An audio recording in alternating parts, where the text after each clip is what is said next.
This is Kendra, And this is Brianna. Welcome to Camp Comparisons. where she's in one camp and I'm in the other.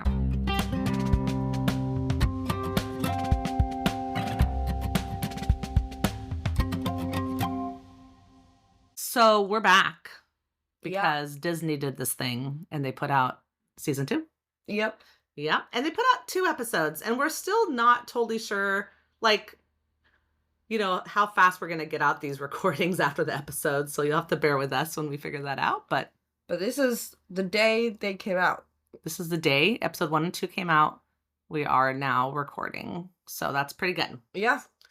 I would like to also say that I feel very strongly like we're going to be in different camps on this one. Me too, because I watched both episodes and they were great. I had very little complaints. I had like 3. And I watched 10 minutes. 10 minutes and I was like, oh no, nothing is the same. Ugh. Anyways, I'm not going to say everything you care about except for one thing, which you haven't even seen yet. Yeah, just to for transparency here, I have only seen episode 1. She's seen 1 and 2. I'm going to watch it right after this. But yeah, I don't know. I just I was trying to make comparison notes and I was like, yeah, none of that happened. Oh yeah. And nothing like that. It wasn't that I didn't like it, but it doesn't compare very well. No. It's all from the beginning. It all goes south. Yeah, well, okay, we're just trying to move the plot along quickly. Once we get to camp, things might be better. Things are pretty much better. Okay, I haven't, like I said, I haven't seen the second one yet. So, and again, I do realize that sometimes things kind of work out a certain way in further episodes and they'll make more sense. But let's just start, right? So this is episode 1 and it's called I Play Dodgeball with Cannibals. And that's also chapter 1. The only difference is that in chapter 1, he's actually playing dodgeball with the cannibals. Yep. Here, he's just dodging flying fireballs. Yeah. But I am happy that they use the same chapter name. Yeah, and they showed Percy at school still in some flashback clips. Mm-hmm. The TV show starts out with Grover. There's a boat that looks like it's had better days on the shore. Yeah. And he's coming into the jungle or this area of the island, right? He's obviously looking for Pan. We know that's what he's doing. Instead, he finds a dead satyr. Yeah. And he finds some pipes. Yes. Whoa, for pipes! Well, he asks Pan for a sign, and then he finds this. It seems like a very clear sign from Pan, I would say. It's like sure, but that wasn't Pan. It's a pile of rocks that would not naturally form that way with a dead satyr. But it just means he's on the right track, probably. But he's not on the right track. Okay, he's on the wrong track. We know where Pan is. Yeah. He's not anywhere near Pan. Actually, I do not know where he is here. He may be in the actual Sea of Monsters here. He's supposed to be in the books in St. Augustine in Florida. Yeah. It looks like, unless he landed, this is a beach in Florida, but I don't think so. It could be. And then the monster took him to the Sea of Monsters. I don't know. It's unclear. It's an island or it's a beach. A sign from Pan, because Pan gave him a sign in New Mexico. What does that mean? Why would Pan give him a sign? No, because I disagree. The pipes. That's his weapon. I disagree with you. So, oh my God, he leads him to a weapon. Do you understand what's on the pipes?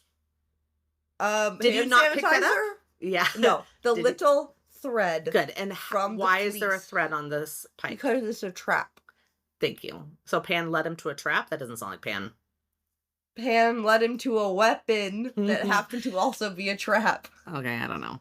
I just feel like Pan's smarter than that, but that's okay. So we're obviously not going to get anywhere with this. We'll have to talk to the writers who will totally want to interview with us, right? Yeah.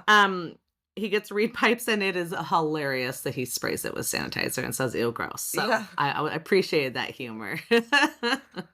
That was funny. I also like where's the rest of it? When the people show up, the bad people. Oh, yeah. And they pull the thread. They're like, where's the rest of it? And he's like, what? And the rest of what? Yeah. But yeah, so he blows the pipes and you see how plants move and stuff. So you're like, okay, good. This is the satyr magic. Yeah. Satyr? He finally has his pipes. Did I say that right? Yeah. Thank you. He has his pipes. Now he can. Now he needs to do Hillary Duff. I know. He's not gonna. He's not gonna. No, sorry guys. You do see someone's watching, and it took me the second time to figure out what happened here, because they're watching him, and then when he blows the pipes, then suddenly all these plants like grab them. Yeah. He wasn't mean. He didn't know they were there. No. And they're all like, "Hey!" And that's how they come out and show themselves. So I didn't get that the first time. I was like, what was all that commotion for? But yeah, and he's like, "Oh, it's Allie." Yeah. And so obviously he knows her. She used to be a camper. Her name is Allison Sims. We did know this girl was going to come. Yeah. We knew we were going to get some. She got cast. And we knew that she got cast, and it said, like, one of Luke's crew. Right, yeah. And we were a little excited because we thought that meant we would get a little bit of Luke's background story. I guess I have to keep in mind that if we're going to get some of, like, not background story, sorry. We're going to get some of his, like, point of view, right? And I realize if we're going to get other people's point of views through a TV show, that we're also going to lose some of things, maybe. Yeah, probably. Yeah. Well, anyway, so Allie is obviously looking for the fleece. I mean, we know that. Yeah. She picks off the thread. She says, "Where's the rest of it?" He's like, "I don't know." She's like, "This is a dead end." And then says something about Luke. And Grover's like, "Wait, you're working for Luke's rebellion?" And then they're like, "Okay, now we have to kill you." I know, that was really silly. But I just love Grover being, like, so excited to see her, and then be like so shocked that they're, like, working for Luke. Yeah. It's so funny. Yeah, because in their minds, like, Luke's crazy. So then they would consider that, like, no one is going to also be crazy and work for him, except for maybe monsters. That makes sense. But previous campers, like, that's weird, you know? Yeah, definitely. So yeah, Grover uses his little pipe magic and runs back to shore to get out of there, right? Runs back to shore and then watches a big sea monster come and grab him and doesn't even try to run for it. He has several seconds. Just saying. Well, he's in shock. Okay.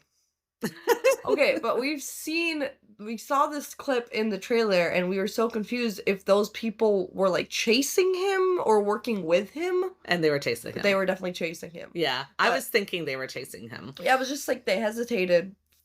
They all were like, "Oh my gosh, what is that?" Yeah. I don't know. I feel like survival instinct would have kicked in and I would have ran for my life. But maybe this is one of those things where you think you would do something when you watch a movie, when in real life you would just curl up in a little ball and cry. Yeah. You know? So I don't know.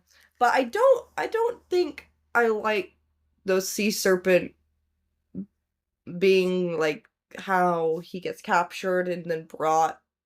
I thought that was Polyphemus. So dumb. Yeah, because you see him getting deposited at Polyphemus's island. But it's like, what did this sea serpent do with him that whole time in between? And how was he still alive afterwards? Basically, like, he must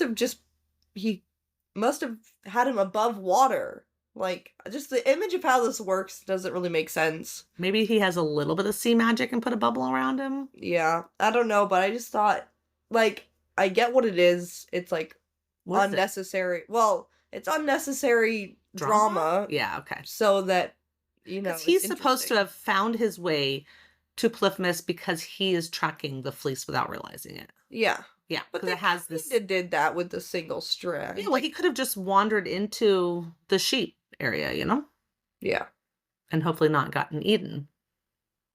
How did Grover get past the sheep? He only tracked him to Florida. I don't think anyone is dumb enough to go into the Sea of Monsters alone, even if it's on a quest for Pan. Wait, so that's right. In the books, Polyphemus actually is chasing him into the bridal shop in St. Augustine. Yeah. Yeah, so, okay, so at this point, flipping back to the book, chapter 1, the dream that Percy has is Grover running through St. Augustine and runs into a bridal shop, and he's, like, muttering something about it being a trap, and he has to warn others. Yeah. And so at this point, he has realized what he's tracking is the fleece. And this monster is chasing Grover, and he manages to get, like, we know he gets into a wedding dress. Now I'm wondering, how'd they get a wedding dress in Polyphemus's island? It explains it. No, because that must be episode 2. What? He hasn't had the dream with Grover yet? Oh, he has a dream with Grover, but there's no wedding dress. Okay. Well, there is a wedding dress, and they do explain it. This is awkward. Sorry. So, yeah, we have a totally different dream. For some reason, we're doing an island tracking. And I mean, okay, so it is giving us the idea that Luke is also tracking the fleece. We're getting the background on this. Yeah. Okay. Apparently just by using Grover, though. Yeah. Apparently, yeah. Okay, good. So then we get this great repetitive thing. I don't know how often it repeats, but it happens twice in the first episode where Percy falls on the floor after the dream. Yeah. I'm like, man, your poor face. And the blanket's like wrapped And they're all around wrapped his around- leg, like the same way the sea serpent was wrapped around Grover. Oh, I didn't notice. I mean, I saw it wrapped around Yeah. his leg, but I didn't put the 2 and 2 together. That's so cool. Yeah. Also, Good Times Roll is playing at that point, Yeah. and I've had it in my head ever since. Like, it's just been running on background repeat. I love his teenage boy room. I love how he shoves the cereal under his bed or whatever that bowl is. He's like, "Ooh," you see his face kind of like, oops. Great acting there too. We hear his inner dialogue here, and he says something about like his friends, but you know, you can't use cell phones because it tracks monsters. Yeah. And about how his dreams come true, or they show the future or whatever. Oh, that's true.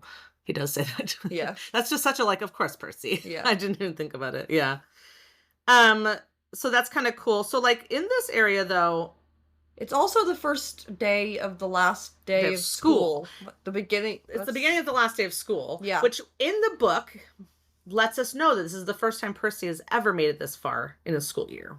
Yeah. It's a big deal. We don't know that in the TV show, but in the book, it's like, this is a big deal. He's never made it through. If he can just make it through one more day, I mean, what could go wrong? Yeah. Famous last words, right? Yeah. Literally this whole section, nothing is the same except for the blue pancake she puts on his plate, which they don't even call attention to at all. It's there for a second. Did you notice the blue pancake? Yeah. Good. That is the only thing so far, other than him waking up from having a dream and having a dream of Grover. Other than that, the blue pancake is the only thing that is the same. Yeah. Yeah. Yeah. Okay. Just saying. He trips on a compass. Yes. And the minute I saw that compass, I tried to not believe it, but I was like, God damn it. Tyson made that compass. Wait. And I was like, at first I was like, okay, so maybe, you know, he's been handing him things or whatever. And then he comes in the kitchen and there's Tyson. I was like, okay, Tyson's in his kitchen. Why does it matter if Tyson's living with him instead of living in a box on 77th Street? Would have been, actually, it's much nicer that Sally lets him live with him, for sure. But it would have probably not even caused a blip in my radar if it wasn't for the fact that they already know he's a Cyclops. Yeah, but see, here's what I think about this. In the book, we only really kept that a secret for the surprise value of the reader and Percy finding out he's a Cyclops together, and it's like, whoa, this dude's been a Cyclops this whole time, that's crazy. Uh-huh. But why can't you do that? The fans already know that. We all know Tyson's a Cyclops already, so what is not the point? If you're watching the TV show for the first time. Okay, sure, but what's the percentage of that, of new viewers? A lot. I don't think that's so. true. I don't know. I think so. I think there is a lot, but I think, like we've talked about, this is why they switch things like up a little bit to kind of keep you on the edge of your seat, even though at the end it all turns out the same. Okay. I was surprised to find him there, and I thought it was cool. And I was like, why does it matter if they know he's a Cyclops? Like, what did that change in the story? Nothing. They didn't change anything that he didn't know he was a Cyclops. Yes, I'll tell you what it changed. They weren't talking about taking him to camp. Percy wasn't going to take Tyson to camp. Tyson was a scared, homeless child that he was his only friend. And Tyson was suddenly with him, and then Annabeth is like, okay, we have to take this guy too. And Percy's like, what? Right? Like, he doesn't understand why Annabeth's like, yeah, he's coming with us. Sure. He doesn't understand what's going on at all. He's not sure what he's going to do with Tyson. He's just worried about him. Yeah, but we have to move the plot a lot faster, so we're not going to get Percy being worried about what Tyson's going to do next year without him. Yeah. We're never going to get that, so might as well just skip right over it. Yeah. See, now we have a new thing to focus on, which is how is the monster going to get into camp? I'm going to do a poll with our 5 listeners on Spotify. If you have a chance, go on Spotify and let us know if you think that it was like good that we just knew he was a Cyclops from the beginning, or if it would have been better to have it revealed kind of, you know, later when he like takes the or I don't know, whenever what happened in the book where he like takes the fire bomb into him. Oh no, the bull. It was a Even bull then, he didn't. Even then, Percy didn't notice. Percy didn't notice until Annabeth pointed it out and said, for him to "Look at him, look. really Yeah. look at him." And Yeah. But even it when he was happens getting right hit around there. with fireballs, Percy was like, "I don't know, weird Big guy, I guy. guess." Yeah. Maybe part of it is they're like, you know what, Percy's not that dumb. He would figure this out. I Well, don't know. Sally would figure this out if Sally saw him because Sally can literally see through the mist better than Percy.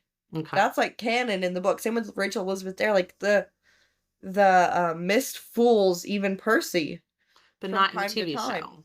No, not in the TV show. But in the books, Sally doesn't get fooled by it at all. So the Yeah. second she saw Him. Tyson, she would have known. Yeah. We And don't know then if once she's she met. tells Percy, Hmm. then Percy would know. Okay. Okay, well, we could probably go on forever on that, but that's fine. We'll go on. So, in the book here, Sally is basically saying, "Hey, we can celebrate. I can take you and Tyson to, I think it was like to a skate park or something like that." And he's like, "Mom, I thought we were going to camp." And she's like, about that Chiron call. He said not to go back. Camp's in trouble, right? Right. Yeah. Here, well, okay. So then here in the TV show, like they bring the spinning object, find out it's a compass, to Tyson. They're eating, and in his inner dialogue, we find out that she met him in a homeless shelter, Yeah. and that he lives with them and got enrolled in Meriwether Prep, right? And we get a Yep. montage of Tyson in school, which is nice because it does show us a little bit about how he does not really know how to be a human, basically. Yeah. Yeah, he doesn't know all the basic social, what do you call it? Like how to just handle things Just like socially. not turn on lights in the middle of Of a a presentation in the classroom. presentation. Yeah. Like that. Yeah. The only thing is when they show school, it looks like a normal school and they're not sitting on bean bags. Yeah. They could have been sitting on bean bags. Yeah. But then they might have had to explain the whole thing about Meriwether Prep. And that might have just been like a weird, I don't know. Yeah. Yeah. Because they don't explain anything about it. Yeah. So like the difference is basically like she's saying you should go tonight instead of tomorrow to the camp. So she's like saying go sooner. Where in the book she's saying don't go at all. Yeah. So it's like a different, it's whatever. It's just different. Yeah. Now, what did you think about this dream? The one, Golden drachma spinning in the void with a trident on one side and a scythe on the other. I don't know. I just kind of thought it was just a flavor scene.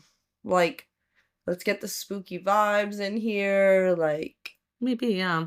I mean, so a scythe is obviously Kronos, and the trident is Poseidon. So it's like trident on Poseidon on one side, Kronos on the other. Maybe it's Percy on one side, Luke on the other. So it's series, we know Percy does struggle. Like, while he doesn't like Luke and he doesn't like what he's doing, he does sometimes feel that same frustration of being like the god's pawn, and how it's like why are we even serving the gods? They all suck. That yeah, type of thing. So maybe that's what that's supposed to represent. yeah, We also learn about the great prophecy. We also there's a discussion about the great prophecy in the next episode. yeah. So maybe it's like kind of amping that up. Oh, maybe. Yeah. She also has this little saying where she says, being a real hero means standing up for others. And this is where we get Yeah. the reveal of Tyson being able to do Mimic someone else's voice. Yeah. Now, you have to agree with me on this one. This is a boring reveal. It would have been so much more amazing to have it done when they're like, hey, Tyson, what does it say? What are they But saying? you haven't seen it. Well, Oh, so you think episode 2 is... No, but see, you already know he can do the voices, though. yeah. I just think that having that revealed at like an opportune time, like any other time where like it helps, as opposed to just like, oh, okay, he can do that cool parlor trick, I didn't think this was bad at all. I thought it was great. I thought I was like, okay, good. Let's set this up because he's going to use this. But that way. Why do you have to set it up to use it later? Why can't it be like, Oh, oh, it's cool. just how TV shows work. I don't know. Really? Yeah. Have you worked in a TV show? Yes. Oh, nice. I didn't even cross my mind that was weird. That's how I know that's how TV shows work. Okay, well. Because I was like, oh, yeah. we gotta set this up. The Percy Jackson TV show seems to reveal a lot that we find out later. Like, just that's what they did in season 1 a lot. There were certain things revealed, like, about characters that you find out later, they reveal it ahead of time. We went through this last Yeah. time, so that does seem to be the way they wanna do this, where they reveal details about, or not even that, no, it's not even that, sorry. They make Percy know things, about people that he doesn't find out until he's, like, usually in the middle of a problem. That's more what it is. So it is a reveal. Yeah. Like Percy is so much smarter in the TV show. Like you said, like he's like, oh, here's this, like in the TV show, he's like, oh, this is a Cyclops, and he knows everything about him. In the book, he doesn't even know he's a Cyclops. It gets revealed to him. He doesn't know he has voices. It gets revealed to him. So he is being made smarter or more informed at a time. And maybe you're right. Maybe it's just a way to sort of get the plot moving faster. So I don't know. Yeah. I don't know. But at this point, they're going to school, right? They're heading out to school. They're Yeah. walking through New York. So this is in the TV show. They're walking through New York, heading to school, and they have this conversation about, well, he says something about like the camp, maybe How can't take monsters or something like Yeah. that. And then he feels bad about calling Tyson a monster. And this is a conversation that does happen in the book at some point later at camp. They Yeah, and then talk he about. says he tells him he's a good monster. That's right. So that's probably comparing this in a way. Yeah. But this is interesting to me. He's like, well, you have a monster as a friend. And he's like, Grover. And then I'm like, well, interesting. So what makes a monster a monster? Well, Right? yeah, but it is true that nature spirits are like employed at camp, Yeah. So, and they seem to be able to come in and out as they please. and he points out, well, my mom is a, what's it called? A naiad, Yeah. right? So it's like, okay. So does that make him not a monster? Mm, It's weird. I think you're a monster if you go to Tartarus when you die. Oh, Because nature spirits don't. They just get like reborn as a plant. and humans don't. And Or humans don't. demigods don't, and gods don't. Yeah, okay. Yeah. So, there you go. I think that's what makes you a monster. It's just fascinating if you think about it, because why does Tartarus get to claim those guys when this is Poseidon having his way with a naiad? Because Poseidon makes monster children. That's, well, where do monsters come from? That's I don't know. What to mostly, do? well, from gods, from titans, it's from anyone, That's a book basically. title. Where do monsters come from? It should be a children's book. Yeah. Okay, yeah. So we don't make it to Meriwether Prep School in the TV show. In the book, he meets Tyson at the subway station or whatever and goes with him to school because he's Scared of scared. underground. Yeah, which is funny. Probably because it smells like monsters. Yeah, Um, that is why. yeah. We learned that from Grover. And they go to school, and there's all this stuff that happens at school. There's, like we learn it's a total like non-traditional school, and they let the kids go out and see what happens to them with no supervision, like a Lord of the Flies, practice or whatever Yeah. demonstration. And there's a bully there. We do have the scene where he's looking at Annabeth's picture and the bully takes it. And then there's these visitors in the school who are really big students that look like they're too old to be going to the school, and they have like really funny name tags. Yeah. Which I guess I do have to point out that Percy does seem kind of dumb when he doesn't put two and two together and realize these are possibly monsters. Yeah, their names are Marrow Sucker, Skull Eater, and Joe Bob. Joe Bob. Yeah, the first two names kind of give it away, Percy.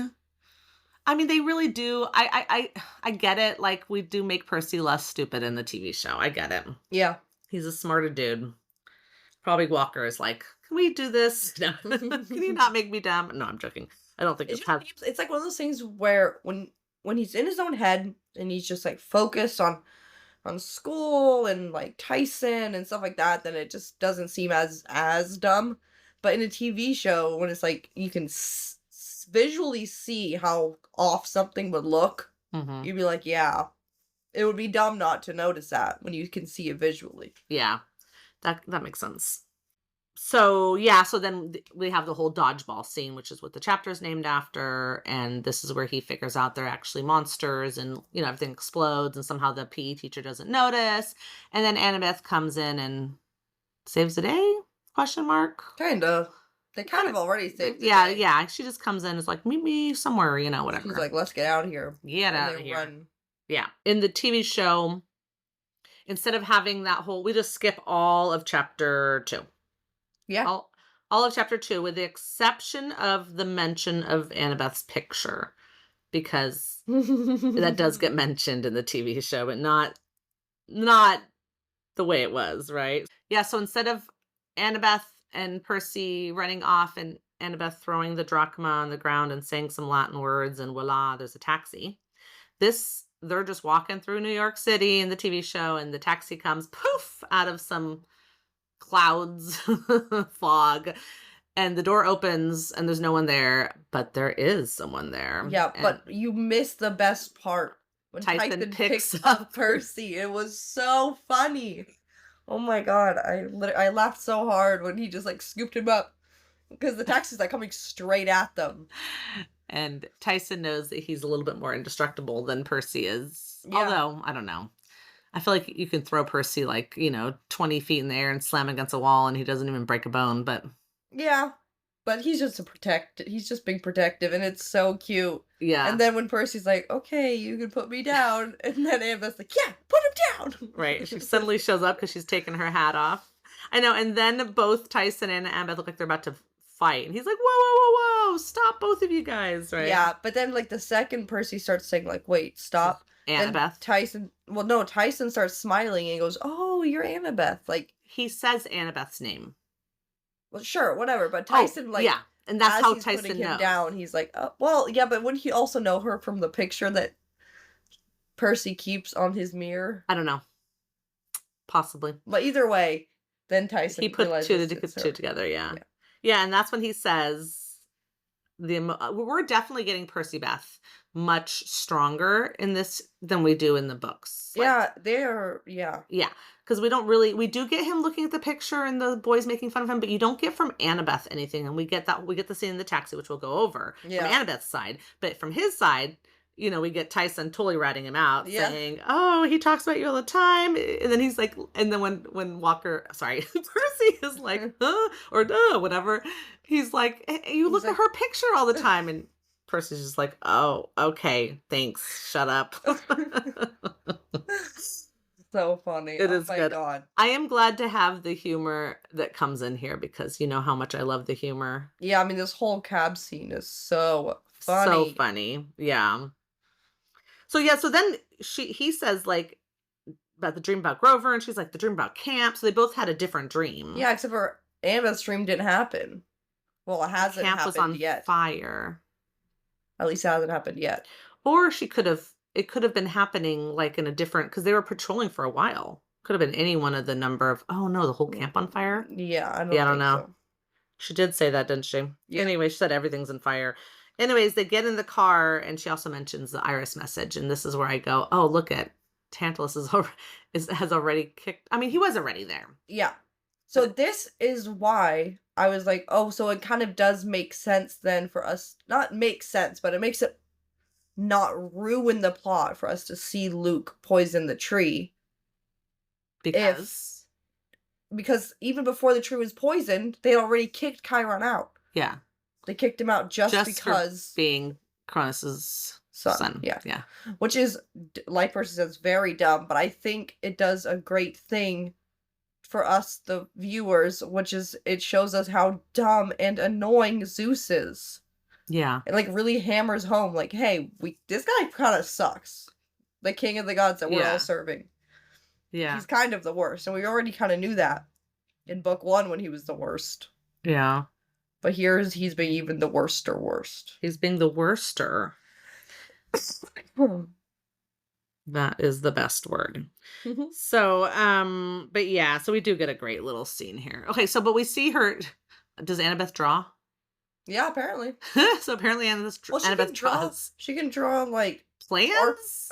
Sure, that's architecture. What? architecture. Architecture. Sure, but that generally doesn't mean you can draw a person's face so well. But anyway, so she says that she did an Iris message into Chiron's office, and this man answered with that look on his face. I'm like, okay. But But yeah, so the Grey sisters are like, "Your satyr is in a dark place," and then one of them's like, "Don't tell him," and then they're like, "You didn't pay for the Cyclops," and then this whole discussion about drachmas, which later comes up in some kind of drama about like, "You had a drachma, no, you had a drachma. Why Yeah. did you never call me?" Yeah. Which is I consider an unnecessary drama. They fought so much in this book. Do you not remember them fighting so much? Lots of That's things why happened they in this don't. book, Brianna, that Okay, but didn't I'm just happen in the saying that, TV show. like, yeah, they're fighting about something different, but in the book, they literally don't do the chariot race together I because know. they're in like a giant argument. Yeah. It's a stupid argument. It literally I Yeah, just read it today and I was it like, was "Oh, that stupid was then, and this stupid drachma thing now." is also stupid. It's just different. Okay. I mean, if you're gonna drop out things, I mean, you could drop out their stupid fights, but that's okay. But it's important for the plot because Okay. that's why they don't ride together. Oh, It's so a this chariot is the race. reason as I'm as not a saying that. yes, you are. No, because that's actually not true. Oh, That's not what happens. But it's still plot relevant for them to be arguing. okay. Okay. Oh my goodness. Anyways, I love though where the three Grey sisters are turned around and Tyson says they only have one eye, and one of them says, look who's talking," or I don't know if all They three of them all said three. I that. think they all Look three who's say it. talking. Yeah, Yeah. they have a lot of like where they finish each other's sentences or whatever. But I thought that was funny. It's like, okay, yeah, but you're three people, he's one. I mean, it's a little the percentages are different. Yeah. And then the whole thing, like, "Oh, this is your boyfriend." And she's like, "I didn't say that." Like, "Oh, the one you dream about all the time." And then she's like, "Oh my God, I didn't say that." I know, and I just love like Percy's face was great. He's like, Okay." yeah, at And first he's he's like, distracted because he's looking for the drachma and he's like, okay. And then she's like, I really didn't. He's like, okay, I believe you. right. Like, And he also has a smile on his face where he's a little bit like kind of amused at her. Like, yeah. okay, you are insisting a little too strongly Yeah. here. And then when they mention Grover, then the Grey sister says, "Oh, is that the other boyfriend?" Yes. And then Oh, and then then he's like, which Walker one? I mean, oh my gosh, you've done this to me. Percy says, "There's another boyfriend." That's what he says, and it was like, no. But And then then they said the the tall tall one one, in your dreams. it's Luke. It's Luke. That's who they're talking Can I about. just point out here that the last season made it very clear that Annabeth and Luke have none of that stuff they put in the books. This season is putting it in the books. I mean, in the TV show. Just because she's dreaming about him? No, there's this scene. Then she gets all like, no, no, no.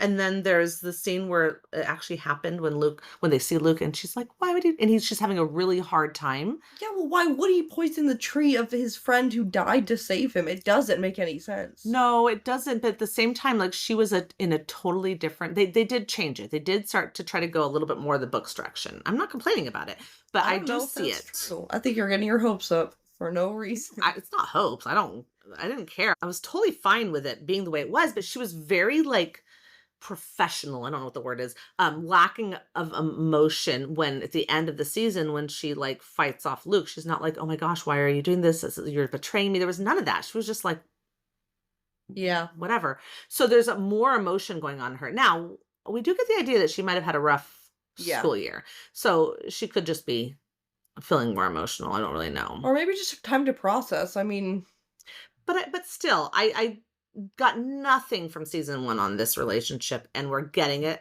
and it's just first episode. So I'm just saying that I feel like they're doing something. So let's see. yeah, but okay, I think maybe it's in episode 2, but she says that even when Luke was around, Dahlia was the only person she could talk to. Yeah, no, that is in episode 1. She's talking to the tree, Yeah. and she says that. Yeah, no, I know.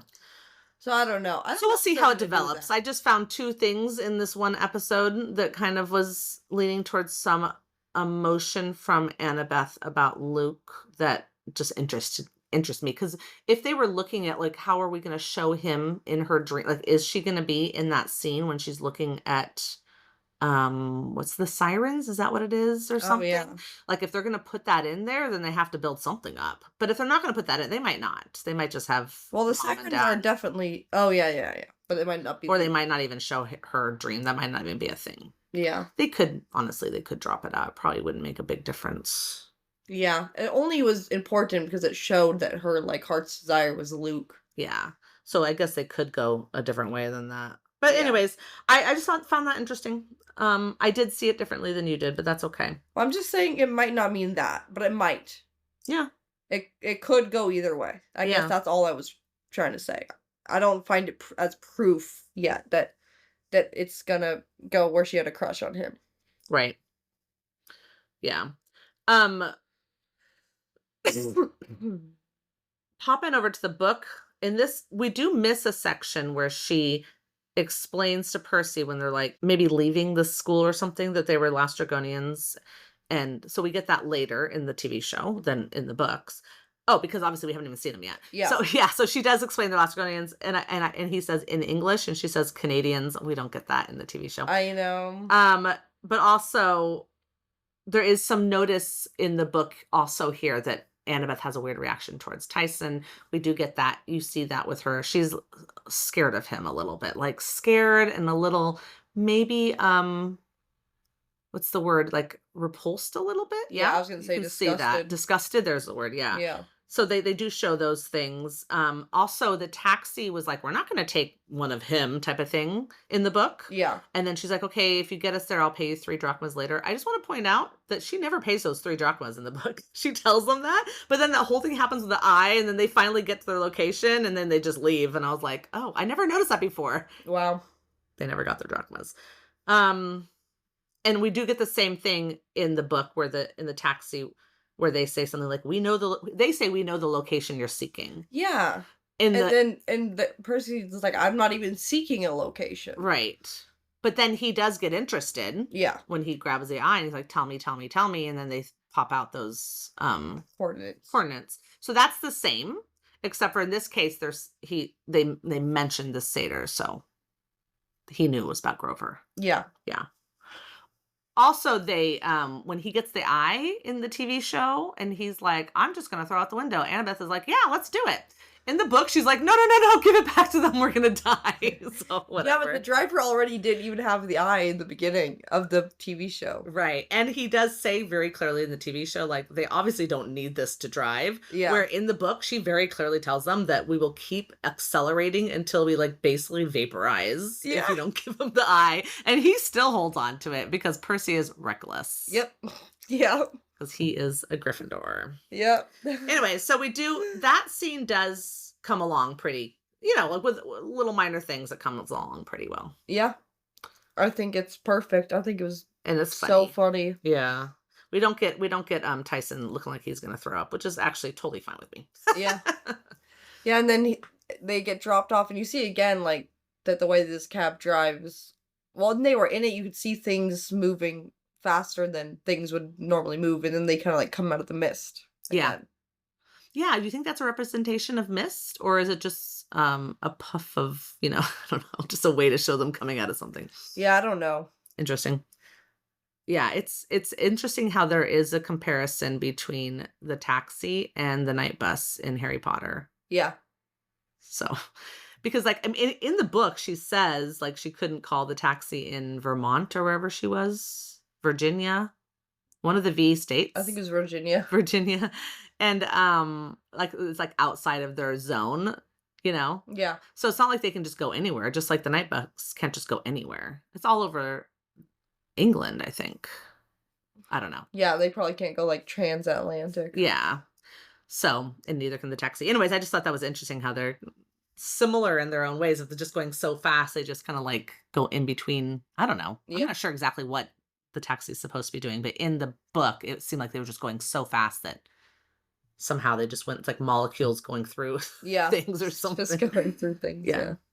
Okay, yeah, so they land on a road. Yep, right outside camp. Yeah. Kind of. And they then still have to run quite a bit. Yeah. Also, it seems like they were dropped off at the back of camp.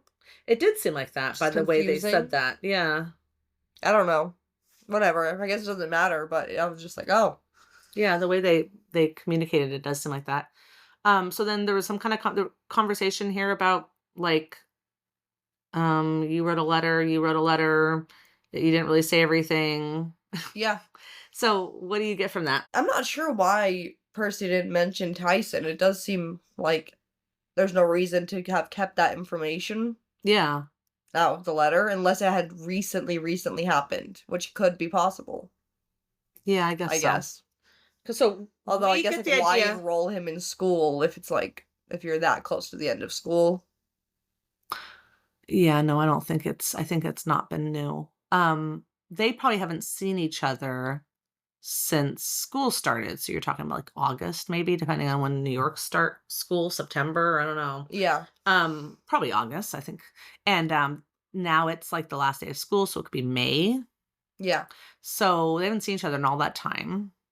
I don't know. but they've been writing letters, which is Yeah, cute.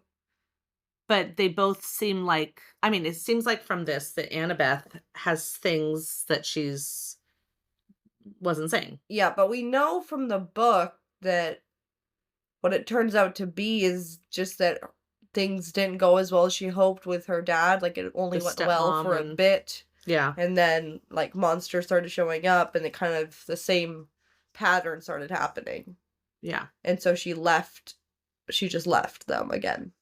Yeah, and she would have been at camp, right? But that doesn't make sense No, because no, she didn't go to camp, she went to Percy. Remember she was, like, stalking him invisibly? oh, okay, yeah. But that so she made it almost the whole school year then. Yeah, Yeah, okay, fine. Alright, so they have but that conversation, but then she doesn't think she's going back. Like, she right. doesn't think she's gonna go And that's probably what she hasn't told him. So we'll get some sort of conversation where she says it didn't go good with my dad or something like that. Probably. Yeah, Yeah. I already know what happens. Okay. And probably everybody listening does too. So yeah, we start getting these big fire bombs being thrown at them, and they run through the forest, and it's the giants, and Tyson gets hit, and he's fireproof, and Percy didn't know that, So, oh, which there is we go. fair. Something Reveal. Percy doesn't know. Good. And then they get to the border of camp, right? Annabeth somehow provokes the right for him to come in through the If I had border. to guess, Percy could do this too, probably. He just Maybe he just doesn't didn't know. know. Yeah, because she's been there I would forever. say maybe not everyone can do it, but if I had to guess the people who could do it, it would be cabin leaders. Oh, maybe. They do have some authority at camp. Yeah. And Percy's a cabin leader by default because he's a one-person cabin. It's just him. Yeah. Yeah, for sure. Because we know that Luke let in a monster. Well, we also know that they bring in monsters to the forest for fighting practice. So we know that monsters can get in the border, they have to be let in. Yeah. Because otherwise I'd be like, why didn't Grover let Sally in the first, you know what I mean? But I think possibly maybe humans can't come in. No, Maybe. no, that's not true. Because Because Rachel is there comes in. and so does Luke's mom. Maybe Grover doesn't have the authority to let them in though. Because Yeah. he's not a he He's a satyr, he's not, and like a leader of one of the yeah. cabins. It's very possible because otherwise that's a weird, like, wait, we could have solved so much. Yeah, if we just let her in. That bull with the whitey tighties could have just sat there and banged on the border, Yeah. Anyways, but yeah, we get the giant then coming in with Tyson because he lunged on him, Yep. came in through the border, and then Clarice's spear vaporizes him. Yay. So they are doing these patrols, Yep. but not because the tree is poisoned. No. They're just doing patrols. Yeah. It sounded like, though, that there has been trouble. Right. But the barrier's fine. Yeah, so that's interesting. I don't know what trouble they had before. Also, in the book, they arrive and there's bronze bulls Right. fighting, and she lets Tyson in because she knows Tyson can help. All this time she hasn't figured out in the book, she hasn't figured out that Percy doesn't realize he's a Cyclops. I don't know. Like, why didn't she tell him at any of the taxi ride? But anyways, she, and they fight the bronze bulls. And in the book, Percy saves, quote unquote, Clarice. I mean, he kind of distracts her while he's saving her, but he does, jump in and like fight a bull and all this stuff. And she's like, gets all mad at him. And she's like, oh my goodness, I was doing fine without you. In this case, Clarice completely saves them. Yep. So total opposite. Yep. And gives them lots of sass, which is actually kind of cute. Yeah. I actually love their back and forth. It really, it's done differently than the book in that Clarice is a little bit less of a bully and more like just an opponent. Yeah. You know, like, he's like, "Hey, Clarice," and she's like, "Shut up, Percy," or whatever, Yeah. "Shut up, Jackson." And then he's like, "Oh, look, you got your spear fixed." And she's just like, "Oh my goodness," or whatever she says, you know? She's like, "Don't even start Yeah. about my spear." Does she get her spear fixed in the book? Yeah, he gives her Ares. I think he just gives Gives her her a another new one, yeah, one, okay. Which maybe is what and happened I here, think but it's better. yeah, I think it has like something else, something cool about it. yeah. And in the TV show, Tantalus shows up, but in the book, Clarice just mentions Tantalus and the patrols. He's just mentioned, right? Yeah. It also mentions that Argus is fired, our security guy, but we don't even know Argus in the TV show at all. No, No security guy with a million eyeballs. I think that in reality that would be horrifying. Like to see. Sure, and also maybe hard to do. Yeah, and it's like for what? Like Yeah. for the gag of him having an eyeball on his tongue. Yeah, let's see it. Oh gosh. Anyways, and also it also in the book, the tree, as we know, is already dying. That's Yeah. why all that's happening. Yeah, so we don't see any bulls. We don't fight any bulls in these 2 episodes. No, no bronze bulls. Um, I thought I saw a bronze bull in one of the trailers, but maybe not. well, I was gonna say, I mean, this fight got moved to a different time and place Mm-hmm. with Instead the of at last school. Dragonians. Yeah.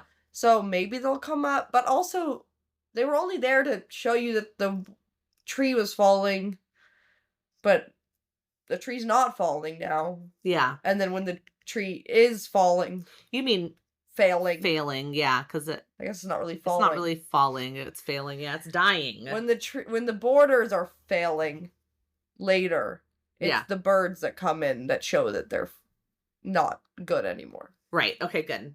Yeah, so we have changed this fight. It is moved into the camp borders.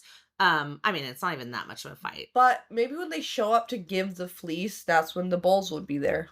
I don't know. We'll see. If we're gonna, I'm just saying the only other time to move that would make sense. Would I think be that's when later. Luke's army is going to be there because we definitely know Luke has Well, an maybe army. his army has the bulls.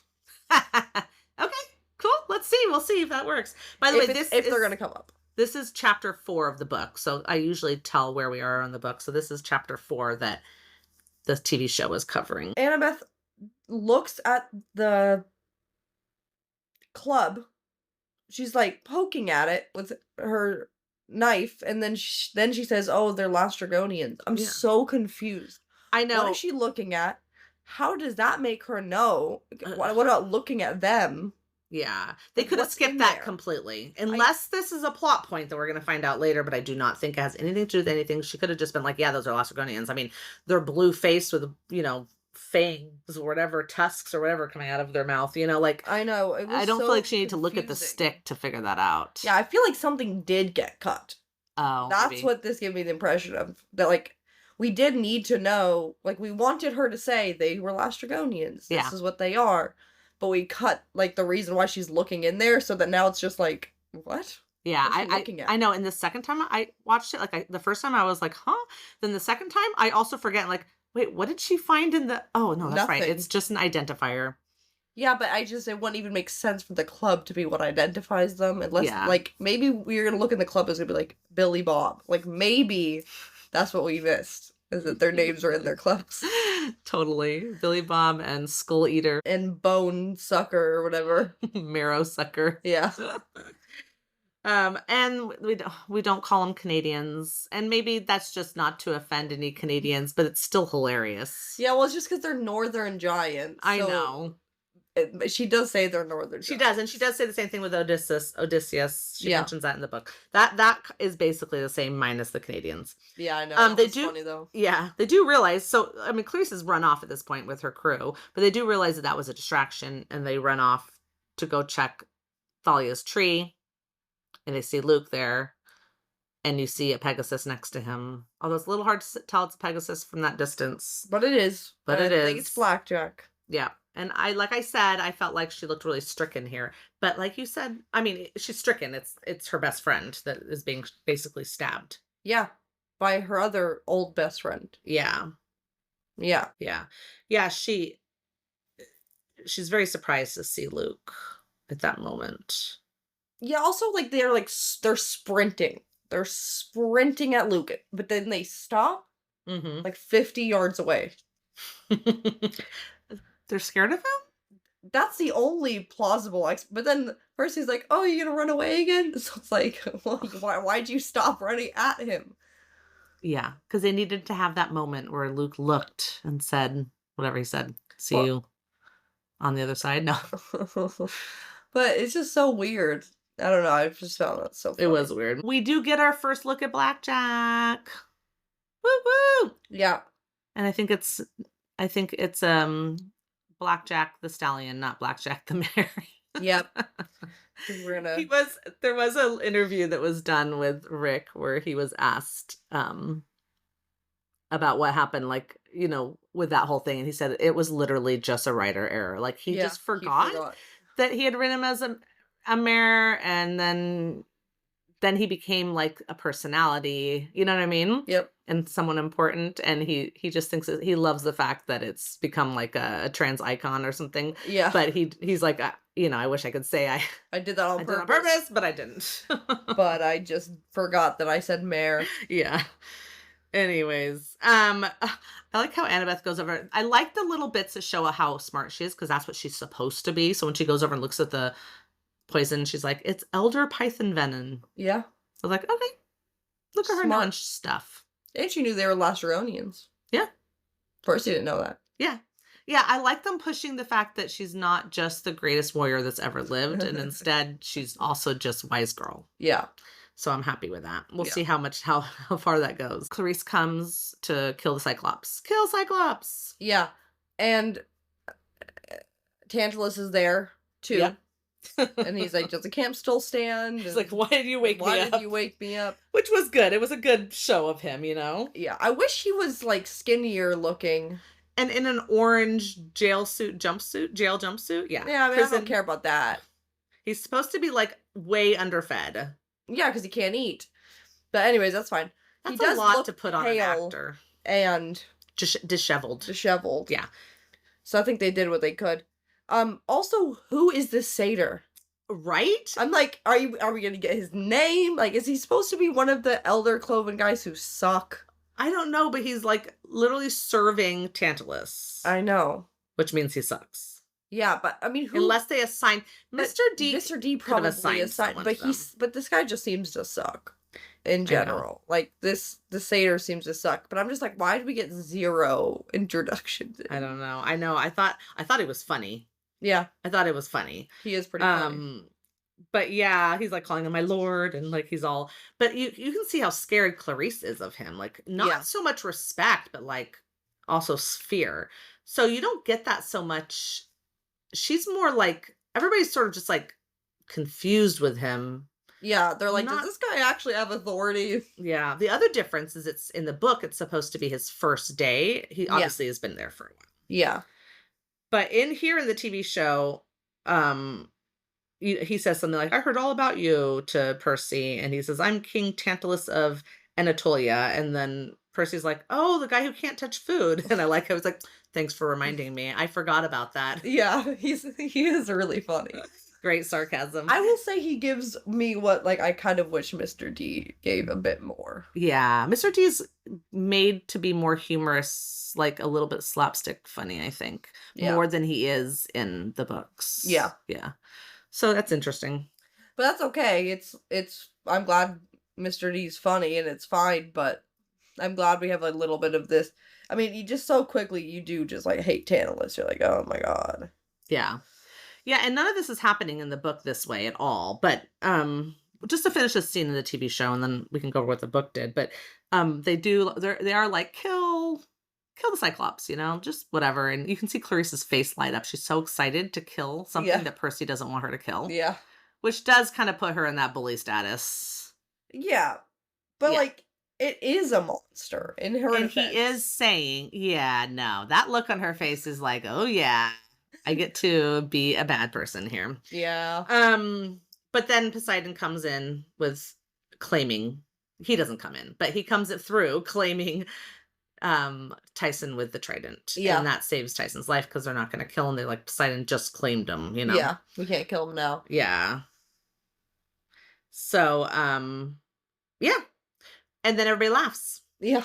which then gives us a scene of Mr. D laughing Hysterically. hysterically. Now in the book, we are in chapter 5.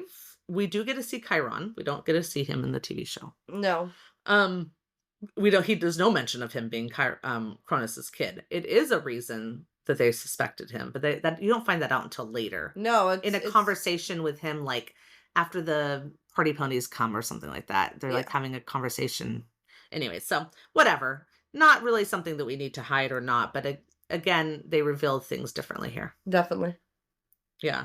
And we also get to see Charles Beckendorf and the Stoll brothers, which have you seen them in episode 2? Have they been introduced at all? No. Yeah. So, obviously that's easier to do in a book because you can just say, hey, you don't have to like cast them. Yeah.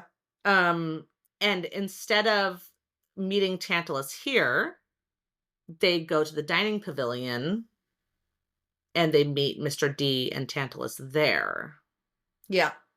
And they're like, the Cyclops eats with us because he's not been claimed yet and all that kind of stuff. And we do get to see Tantalus, try to get a root beer that runs away from him, Yeah. And you also get to see Mr. D being like, kind of like, haha, that's so cool. Like he really likes the fact that Tantalus is totally in misery. Yep. Which he kind of does. I mean, he eats the popcorn. He eats popcorn right in front and of like him kind in of the is like, TV show. oh, Yeah. what a shame. Yeah, you're right. So he does have that little like mean streak still. Yeah. Yeah, and it's there at the dining pavilion they announced the chariot race and then mentioned that the last time there was 3 deaths and 26 mutilations. Yeah. But let's do it again. Reminds me of the Tri-Wizard tournament. Yeah. Oh yeah, someone died, but we'll just do it again. We'll just say you're not allowed to die this time. Yeah. How about that? Don't die. Oh, someone didn't follow those rules. Anyways, and Clarice is actually represented better in the book, I think, in this scene, because when he brings up the chariot races, she's like, we are supposed to be defending camp. Like, I need to keep doing my patrols. Like, she cares about camp. Like, camp is home for her. Yeah. And he's like, basically like, no, we're doing the chariot races. Well, she cares about camp in yeah. In the Is there second some more in the episode, second episode on that? I don't know. Like she does something she does is like, what is wrong with you? Okay. But then on the other hand, when she gets chosen for the quest, she's like, they're like, yay, Clarice, you're gonna save the camp. And then Dionysus is like, oh, yay, camp. And then Clarice's face, her expression when he she's like so annoyed. Yeah. Well, she does care about the camp, so I'm glad they're showing that in the episode. Yeah. In the TV show too. But I did like that she stood up to Tantalus in the book on this point. Yeah, she does not like Tantalus in the book. Yeah. Like, no one does. No one does. No. And they don't totally respect him. They're like, I mean, they don't really want to get in trouble and be, on kitchen duty or whatever. Yeah. But at the same time, it's sort of like more annoying than they're just like, when's Chiron coming back? Yeah, please just bring back life. We know you're not going to be here forever. Yeah. And then it's there after the announcement of the chariot race that they discuss, what are we going to do with this Cyclops? And they're all like kind of being mean to him. And then Poseidon claims him. And then I think it's Tantalus that says, oh, I can see their family resemblance. And then everybody laughs, right? Yeah. So that scene's happening. That kind of puts together with a TV show scene of them meeting Tantalus outside the tree, Tyson being claimed, and then going into the Mr. D laughing, right? Yeah. And saying how, like, Zeus brought in Tantalus. This is where you really get how bad Zeus is. Yeah. Zeus booted Chiron because he's the son of Cronus, and Percy's like, Zeus is the son of Cronus. I know. He's like, that's the dumbest reason I've ever heard. They really should have had thunder going off in the background. Probably. But I like that Annabeth stops him because that's very Annabeth. Very Annabeth. Like, hey, maybe don't say that unless you want to die.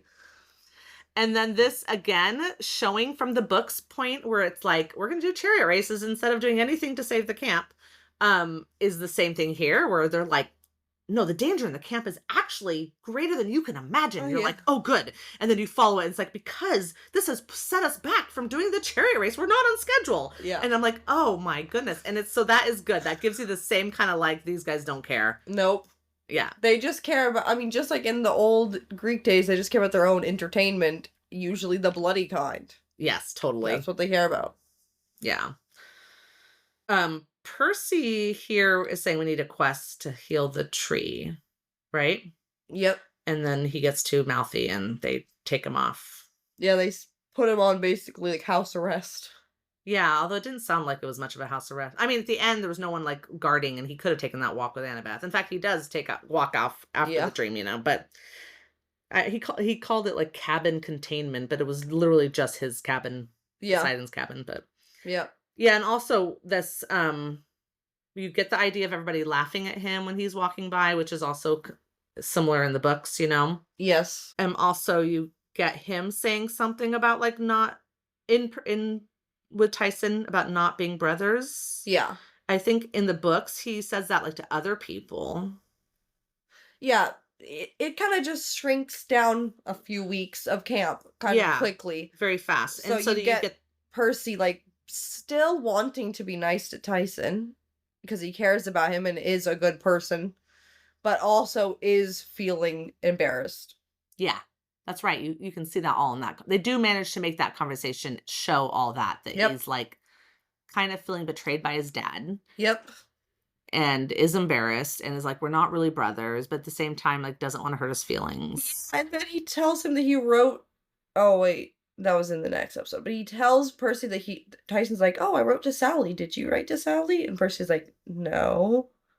And there's like this moment where you can see he's like, maybe he's a better son than me. Like, Yeah. oh my god. Yeah. Also, there's also a sad line in this episode, staying with episode 1, Yeah.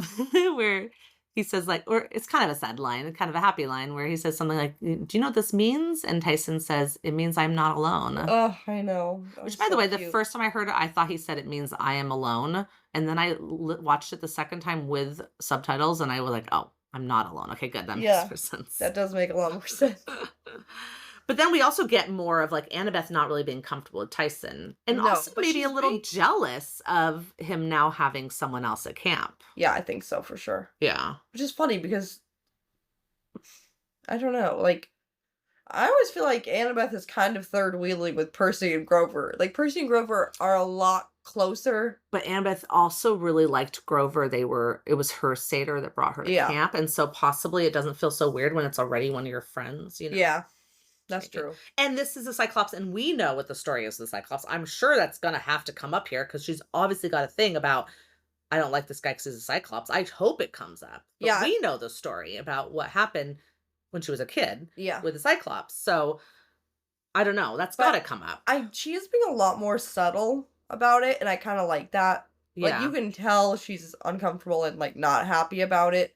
But in the books, she's like straight up like mean. She's mean to Tyson. Yeah, she is. Percy keeps on being like, "What is your problem? Like, why are you being like this?" Yeah, and I like it better that she's not mean so much as just kind of like reserved and backed off from being around him. Yeah. Yeah. And also, on the other end, Tyson isn't like trying to touch her hair all the time True. and be like, "Ooh, pretty." Tyson is a little bit less little kid like they do make him, he is supposed to be a young, because he's a Cyclops of the Cyclops mental age that's quite young. He's like a baby. He's a small child, yeah. Yeah. But in the books he was much younger. He was more like a 3 or 4 year old, Yeah. where here he's represented, I think, a little bit more mature than that. Yeah, I think they do a perfect job. Like, It's not, I don't not mind it.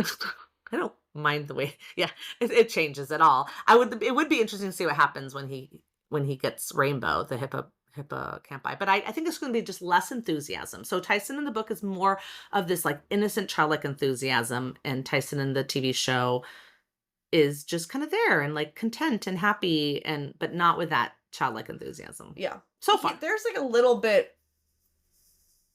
There's like a little bit of. No, I don't know.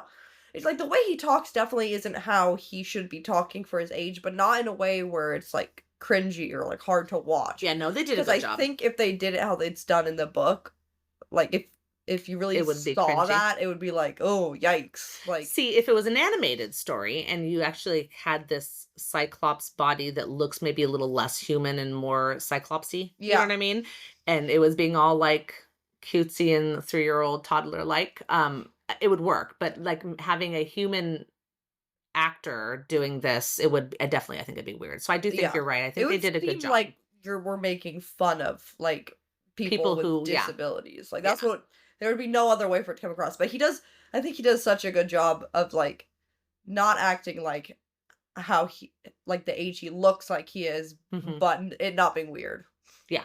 Yeah, and you do get you do need to, like, everybody needs to understand that he is a monster. He's a cyclops. He's Yeah. not a human. So therefore there is, I mean, we meet Mama Gasket or whatever her name is, right? Ma Yeah. Gasket. You know, even they are also, they're of a different kind of mind. Their mind works differently. Yeah. You know what I mean? Although most of the monsters are just kind of dumb in Percy Jackson. But like, so like it does help to know that like he is a different species. Yeah. Yeah. Yeah. But anyways, yeah, so they have this conversation already brought up about like, well, you had a drachma, you had a drachma, and you didn't call me, and obviously something's going on. And Yeah. she's like, just go to sleep. I'm gonna go see Talia's tree, right? Yeah. And then that's when we get the dream. Oh, we get that little moment of conversation in the bed. Yeah, I don't Tyson know. explains why he knew that his mom was a naiad. Yeah, Because a sphinx. A sphinx? No, yeah, was that what it a was? sphinx, yeah, It because was a bully. they like they have answers to stuff. So it Oh, makes sense. that does make sense. Yeah. So yeah, a sphinx like was bullying him about his dad being a god. I don't know. He thought that was not true. Yeah, and his mom being a naiad. Which is fine, but he did think his mom was a naiad. Yeah. I didn't really understand why Percy was all mad, like, you knew already, but whatever. Because he's feeling embarrassed and he thought that Tyson was like keeping this for him. Like this whole time he knew that they were brothers and was keeping it from him. Yeah. That's why. Where in the books, when he's explaining Tyson, he's like, so we're actually this. And Tyson's like, yes. And he's like, okay. And so, so we're like part God and part whatever. And he's like, yes. Like you can tell Tyson's like, I already know all this about you. Yeah. Even though like they've never had this conversation. And then he says something about my dad is Poseidon. And then Tyson goes, oh, that means, and then it gets cut off. So Yeah. you get the idea that Tyson did knew at that know. point that Poseidon was his dad, but he wasn't keeping it from him all that time because that's like they're getting in the taxi, they're getting out of there, like it's, but it is interesting in the book you get the idea that he did know and he was about to say something. So Yeah, because also in the book he tells Percy like I would like pray to dad every night and I would ask him for help oh and he yeah, sent you. right, Yeah. interesting. Yeah, so he does know about it in the book, he doesn't know about it in the movie. Yeah. Fair enough. Yeah, because I think I mean, I don't know. I said movie, I meant TV show. Yeah. We don't know whatever happened in the happened movie, in the whatever. movie. With the sunglasses. Just can't even get into that. But yeah, we do now have this dream, right? Where we see that he's brought in by the sea creature. We discussed that. It is kind of weird. Wait, we forgot to talk about the scars on his back and how he Oh, right. so that's there just like in the book. And also how he says that he met the Sphinx on 77th Street. 77th Street is where he'd lived in the book. That was good. where his refrigerator box that he lived in was. Good. So some canon was put in there. Yeah, because in the book, Percy meets him at school because Merryweather Prep School like takes him in as a like charity student. Yeah. It wasn't done through Sally. Yeah. Sally didn't meet him. So That's right. yeah. So in this dream that Percy's having, we find Grover in the mirror and there's this cute little thing like, you're wearing my shit clothes now. Like, and you actually, the second time I watched it, I saw like when it actually changed. I was like, wait a second here. Hold on. Yeah. But here we find out the difference in the empathy link. In the book, Grover said, sorry, I put this empathy link on you. Yeah, Which he means did if it I die, you die. Exactly. Right? He did it on purpose. And the whole thing about if I die, you die. Yeah, and that's just not mentioned here. No, here they're so excited. They're I like, know. oh, I think I know what happened. So this happened and this happened. This only happens. And he's like, because we're best friends. I know. And then they both say, that is so cool. It's really cute. It is actually really cute. I wrote down cute reunion. I know. But it's different, which is okay. I don't know if it makes much difference to the plot, whether Grover gave them the empathy link or it popped in there. Yeah, except for Percy's a lot more. I mean, of course he's gonna try to save Grover, but when Grover's like, "Oh yeah, by the way, if Yeah, I Percy's die," a little bit like, what the heck, dude? this is like you went on a quest where everyone has always died, and you put an empathy link in me. Okay, cool. I mean, good point. But maybe he thought this was. Oh, but still, come on. Yeah, I've never really thought about the moral code, the morals of I think this. that's why he switched it. Yeah. I genuinely wonder if that's why Rick made that switch. Because it is a little bit like, where's the consent in this? There should be a little consent before you put someone's life on the line Before you like that. tie our lives together and then go off on a very dangerous quest. That no one has survived. Yeah. Yeah. Um, you do see in this cave satyr bones on the ground. So it just kind of gives you like a little bit more of that whole tale of like satyrs have come here. And the Cyclops likes to eat them. Yeah. So but then he brings up Polyphemus here, and that it's a trap, and that he's been laying out those threads of the fleece to draw in the satyrs, right? Yeah. He also tells them that Luke is after the golden fleece. So we're getting this reveal earlier than in the books, if I remember That correctly. Luke is after it too. Yeah, I think so. Yeah. So we do have the dream in the book as well. It's a little bit later on, but we do have the dream because it's actually in chapter 6, which is about the chariot races. Yeah. That this dream happens. Yes. And in that dream, Grover's already in his dress, which I know we're gonna see because it's been talked about a lot. And he says that's where he brings up the Polyphemus was a trap and the link, right? And then he says, "I'm in the Sea of Monsters." He doesn't know his coordinates because Grover wouldn't know the coordinates. Yeah, I was like, I don't think Grover would know the No, coordinates. he should have just said it was in the Sea of Monsters. Yeah. It's fine, but whatever. The difference here is that we find out that Luke is after the fleece. Wait, unless he saw the dream with Percy in the cab. He did So say. he probably just knows the coordinates from that, honestly. Yeah, because he did say, "Hey, were you in a taxi with Annabeth?" Yeah. And a Cyclops? Yeah. Yeah, okay, I don't know. So then he figures, oh, those are my coordinates. I mean, I don't know. I still think whatever. So either way, he tells him that. The only difference is he is giving away Luke's plan that they're after the fleece, although we already figured that knew out. that. Yeah, okay. But we don't know that in the book. That is something that Percy or Annabeth have to figure out later in the book. I don't remember when. I don't think they figure it out until Luke's like, "Hey, what's up? Give me the fleece." And then they're like, Oh, "You really? wanted the fleece?" And he was like, "That was my plan this whole time." And they were like, Oh, "Oh, okay. so you poisoned the tree." But yeah, and we do need to know now because we are going to be following Luke along. Yeah. So yeah. He falls off his bed again when he wakes up. I know. Ow. And they're also sleeping fully clothed, I'd just like to point out. Yeah. I mean, we've already seen Walker in his, boxers. It wouldn't why is he wearing his clothes? I don't know. Some people do just sleep in their clothes. Psychopaths, but some people do. Don't say that. I think your younger sister sometimes slept fully clothed. Psychopath. Anyways. And then conveniently there's a map above his bed that has the coordinates and the Sea of Monsters. I mean, isn't that weird to have a map of the ocean when you're a Poseidon's when son? you're a Poseidon fine. cabin as Yeah. decoration? No, I guess not. Also, in the book, he does just kind of know that they're coordinate. No, he No, he only doesn't. knows that because he's in the boat and they're boating and They're sailing. yeah. And then he's like great at sailing, and then Annabeth asks him like a bunch of questions and he knows like the exact time and like the weather, like And then she realizes and then oh, he hey. says these are our exact coordinates. And then that's when they realize, oh my god, that's what the numbers are. Oh, okay. I don't know if it's in that exact scene, but I think so. I think once they realize that he knows everything the second he's on the water, that's how they realize that that's what the coordinates are. Yeah. So fine. They just know it here. I mean, he looks at it. It's literally got the exact monsters drawn, right? The same monster that picked up Grover and deposited him on the island is drawn on the map.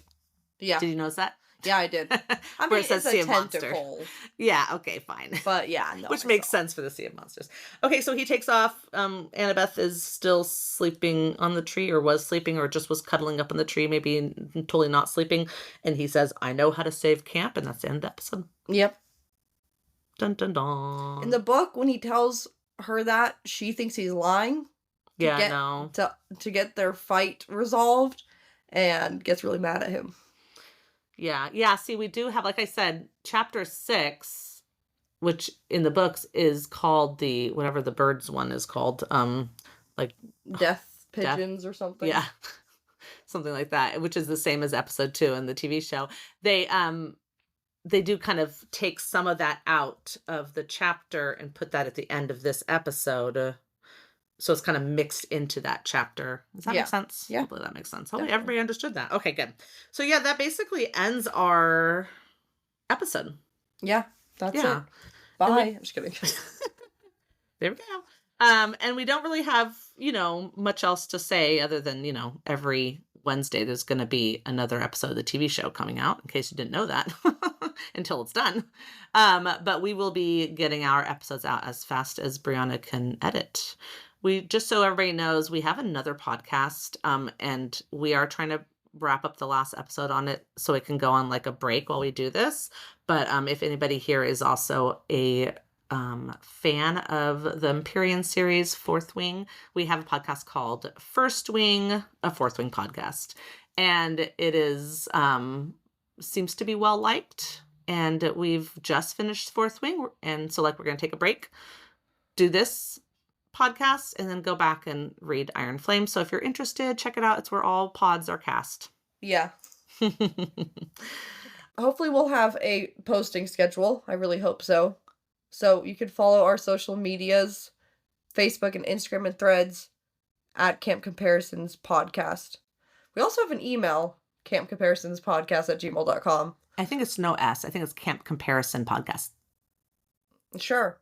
We will put all of our socials and email address in the description of this episode. Yeah. But follow there for updates on when we're posting. Yeah, and please give us your thoughts and feelings, and let us know if you agree with Kendra or Brianna. Kendra's the one who is more critical of the show, just in case you can't tell us apart or something. Yeah, and I love the show. I love every decision they make, except for like 3. Okay, I would love 3. the show. I love the show. I do. But by its like, I would love it more if I didn't have the want of certain things from the book. You know what I mean? Like, by itself, I think it's amazing. But it's following the plot. I'm it's just not saying, going off the plot. I'm just giving my reasons. Okay, so follow for more of this. Follow for more of this, whatever this is. Okay, here we go. Until next time. See you at camp. Bye. Bye.